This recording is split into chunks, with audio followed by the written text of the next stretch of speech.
Сәлеметсіздер ме 9-шы сынып оқушылары? Біз бүгін 4-ші тоқсанға арналған жиынтық бағалау тапсырмаларын орындаймыз. Бірінші тапсырманы оқимыз. Егер фотон энергиясы болса, жарықтың жиілігін түрлендіріңіз. Планк тұрақтысы. Фотон энергиясының формуласы планк тұрақтысы көбейтілген жиілік. Осы формуланы түрлендіріп жиілікті табатын болсақ, энергия бөлінген планк тұрақтысы болады. Екінші тапсырма: фотон энергиясы 3,8 көбейтілген 10⁻19 дәрежесі джоуль. Электромагниттік сәуленің толқын ұзындығын есептеңіз. Планк тұрақтысы жарық жылдамдығы берілген. Берілгені бойынша жазып алдық. Толқын ұзындығын табуымыз керек. Формуласына фотон энергиясының формуласын жазамыз. Планк тұрақтысы көбейтілген жиілік. Бұл жерде жиілік деп отырғанымыз жарық жылдамдығы бөлінген толқын ұзындығы. Осы жерде жиіліктің орнына осы формуланы әкеліп қоямыз.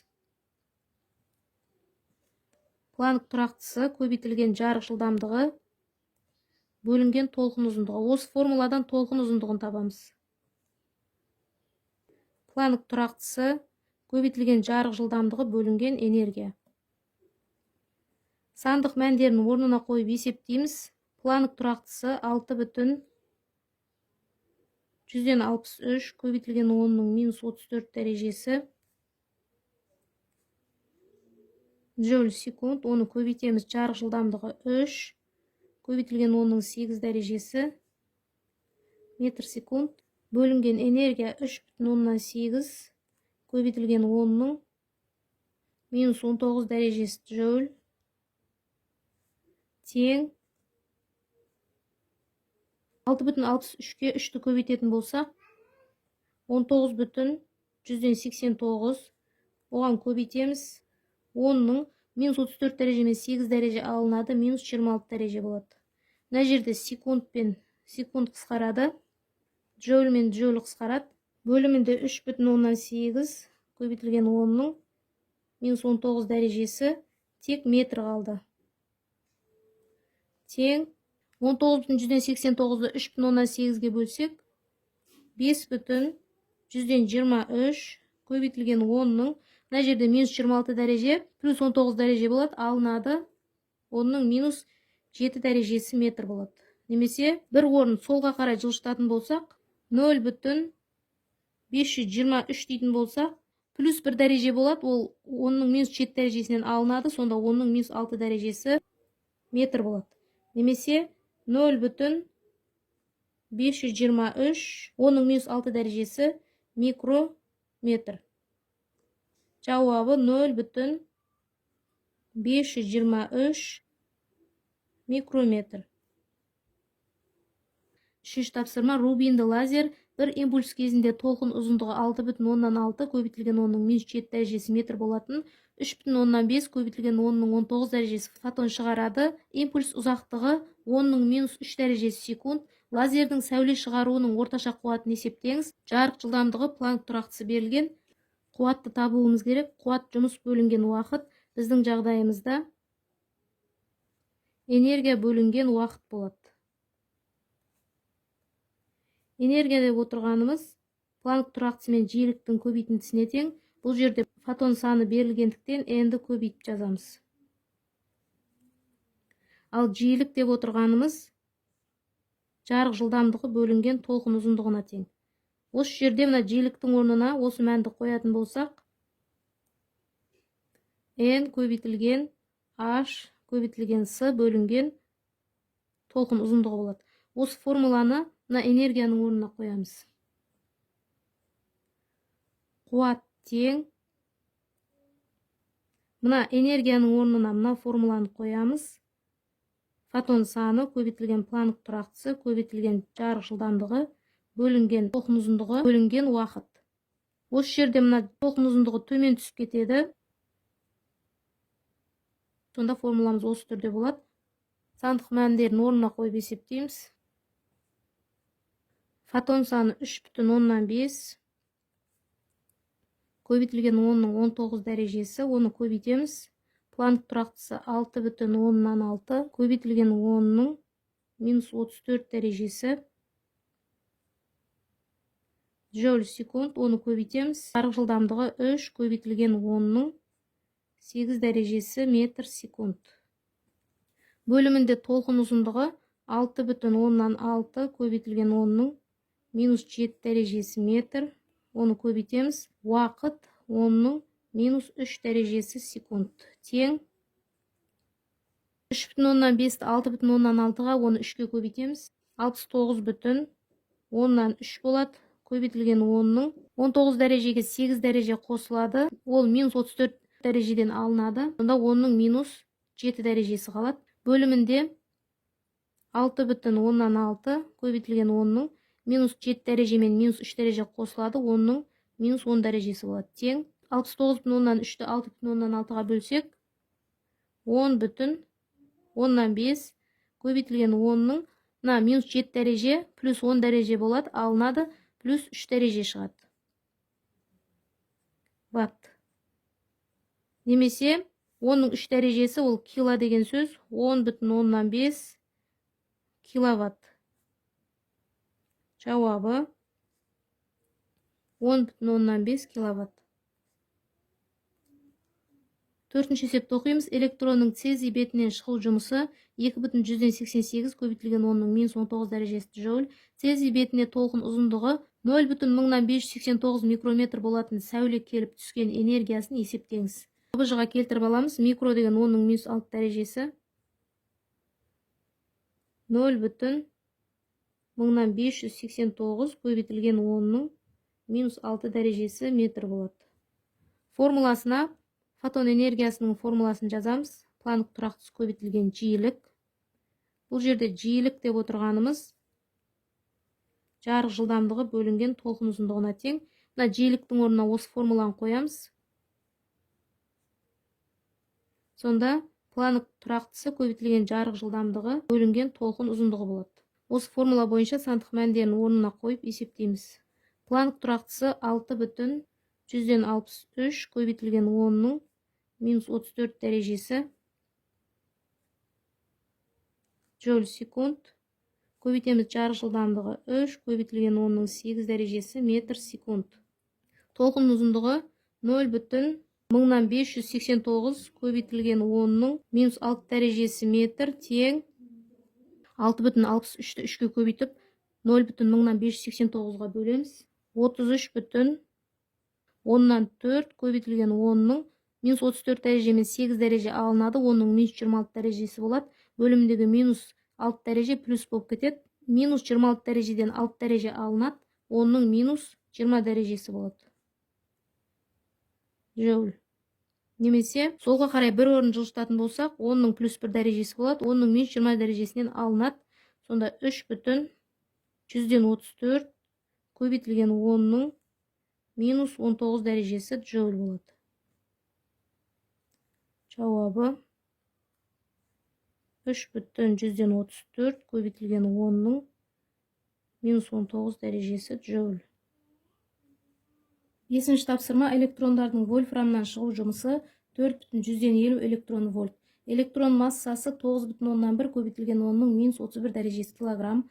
Фотоэлектрондардың ең үлкен жылдамдығы 10-ның 6 дәрежесі метр секунд болу үшін вольфрам бетіне түсірілген жарықтың жиілігін есептеңіз. 1 электрон вольт тең болады 1,6 көбейтілген 10-ның минус 19 дәрежесі джоульге. Электрон вольтты джоульге айналдыруымыз үшін 1,6 көбейтілген 10-ның минус 19 дәрежесіне көбейтеміз. Берілгені бойынша жазып алдық. Жиілікті табуымыз керек. Электрон вольтты джоульге айналдыруымыз керек. Жаңа айтқанымыздай 1,6 көбейтілген 10-ның минус 19 дәрежесіне көбейтеміз. 7,2 көбейтілген 10-ның минус 19 дәрежесі джоуль болады. Формуласына жазамыз. Фотон энергиясы.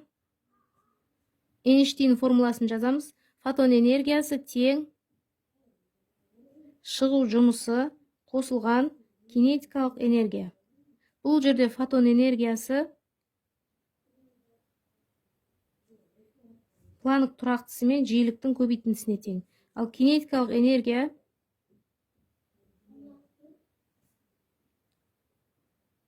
mv квадрат бөлінген 2-ге тең. Енді осы мәндерді орнына қоямыз. Фотон энергиясының орнына планк тұрақтысы көбейтілген жиілік тең шығу жұмысы қосылған кинетикалық энергияның орнына mv квадрат бөлінген 2-ні қоямыз. Енді осы формулада мына жиілікті табамыз.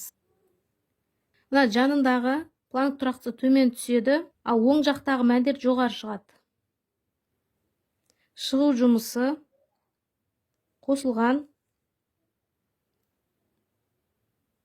mv квадрат бөлінген 2 бөлімінде планк тұрақтысы.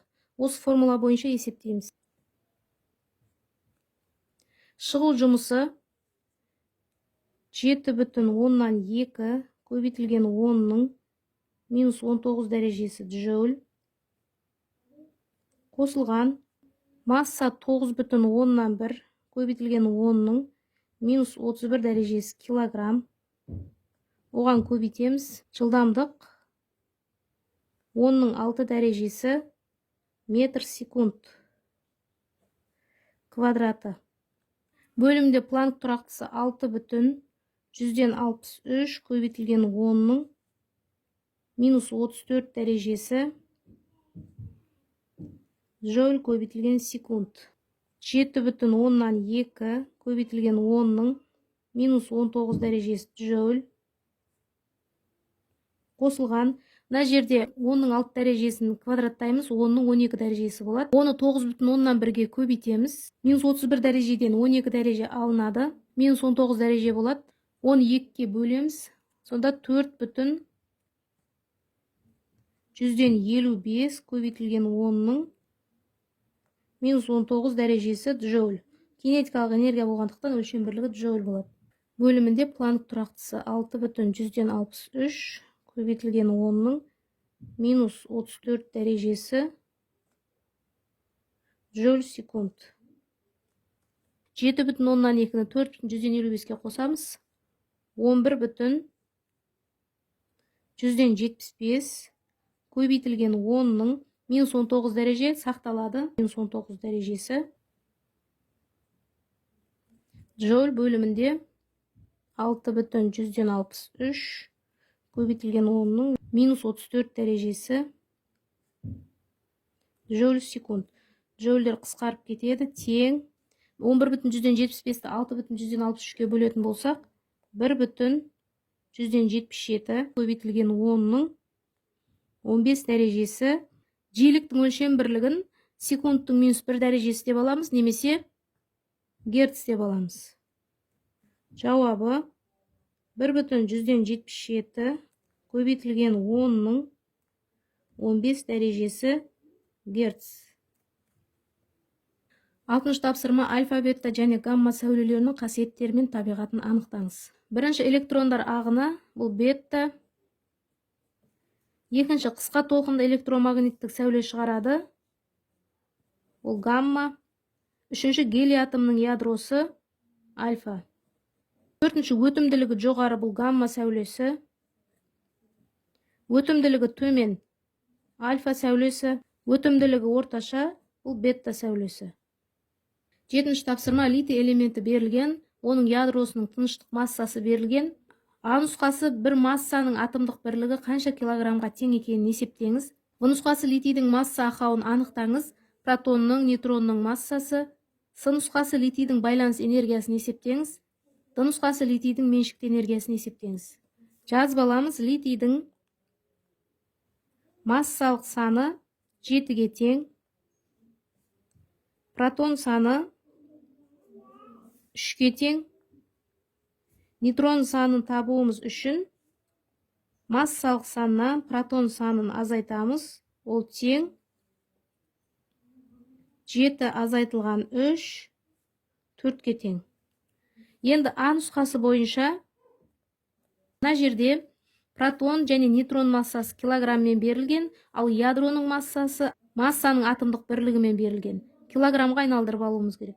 Бір массаның атомдық бірлігі тең болады 1,660 546 көбейтілген 10-ның минус 27 дәрежесіне тең. Килограмға тең. Ядроның массасын килограмға айналдырып алуымыз керек. Ол үшін бізге берілген мәнді көбейтеміз мына мәнге.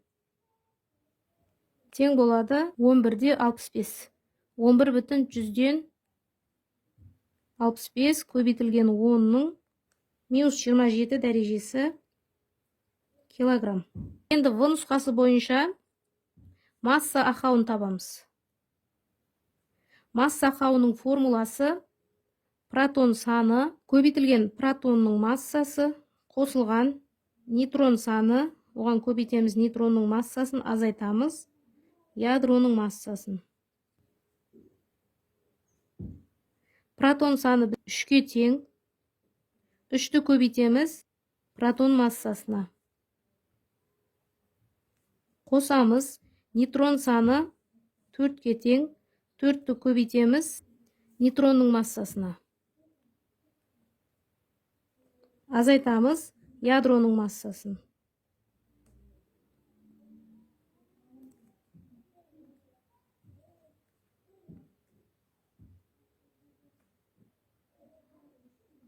Тең.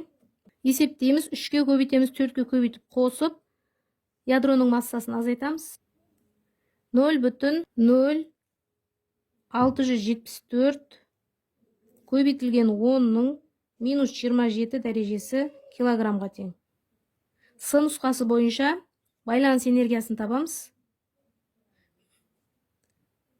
Ол үшін масса ақауын көбейтеміз С квадрат, жарық жылдамдығының квадратына. Масса ақауының мәнін жазамыз.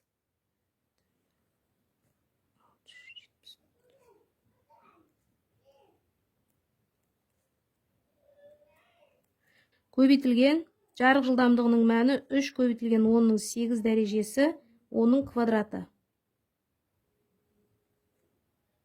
Тең 3 көбейтілген 10-ның 8 дәрежесінің квадраты 9 көбейтілген 10-ның 16 дәрежесі болады. Оны массалар ақауының мәніне көбейтеміз. Сонда 0,6066 көбейтілген 10-ның, мына жерде минус 27 дәреже мен 16 дәреже алынады. Сонда минус 11 дәреже жол болады. Д нұсқасында меншікті энергиясын анықтаймыз. Меншікті байланыс энергиясын. Байланыс энергиясын бөлеміз массалық санына. Байланыс энергиясының мәнін жазып аламыз. 0,6066 көбейтілген 10-ның минус 11 дәрежесі жол. Оны бөлеміз массалық саны 7. Тең 0,0867 көбейтілген 10-ның минус 11 дәрежесі жол. 8-ші тапсырманы оқимыз. Реакция нәтижесінде қандай бөлшек бөлініп шығады? Реакция теңдеуін жазып көрсетіңіз. Берілген мәндерді жазып аламыз. Алюминий қосылған нейтрон, одан натрий бөлініп шыққан. Келесі бөлшекті табуымыз керек. Реакцияға дейінгі, реакциядан кейінгі олардың массалық сандарының және протон сандарының қосындысы тең болады. Бірінші массалық сандарын тауып аламыз.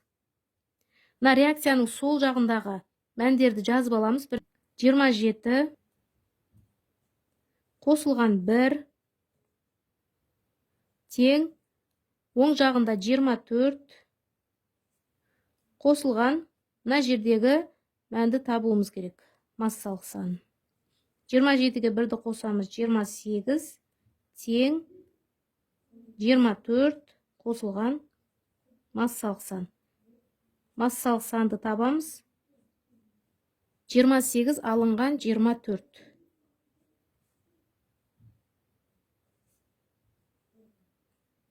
Тең болады 4-ке. Келесі табылатын бөлшектің массалық саны 4-ке тең екен. Енді протон сандарын есептейміз. 13 қосылған 0 тең 11 қосылған протон. 13-ке 0-ді қосамыз, 13 тең 11 қосылған протон. Енді протонды табамыз. 13-тен азайтамыз 11-ді. Тең болады 2. Мына жердегі протон саны 2-ге тең екен. Екінші орналасқан гелий екен. Бөлініп шығатын бөлшек ол гелий. 9-шы тапсырма энергияны ядролық ыдырау реакциясы және синтез есебінен алуға болады. Реакция қандай түрге жататынын түсіндіріңіз. А нұсқасы мұндай түрдегі реакция қайда жүзеге асырылады? Мына түрдегі реакция. Бұл нұсқасы ядролық ыдырау мен ядролық синтездің ұқсастығы мен айырмашылығына бір мысалдан келтіріңіз. 10-шы тапсырма физикадағы және техникадағы жетістіктердің адам көзқарасының өзгеруіне ықпалын түсіндіріңіз. А нұсқасы ядролық ыдырау реакциясы ядролық реакторларда жүзеге асырылады.